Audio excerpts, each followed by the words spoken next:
In this video, I will show you how to collaborate on Instagram posts so the content appear on both profiles. Okay, so first open Instagram and tap the plus icon to create a new post. Now all you have to do is select the photo or video. I will choose this one. Click next. Okay.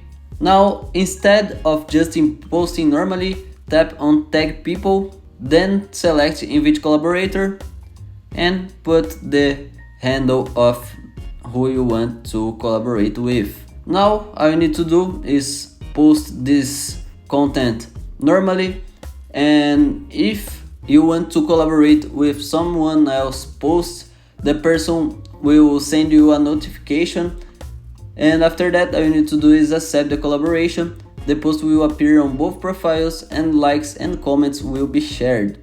If they don't accept, the post will only stay on your account or their account. And that's it. That's how you collaborate on Instagram posts. If this video helped, like the video and subscribe for more Instagram growth tips.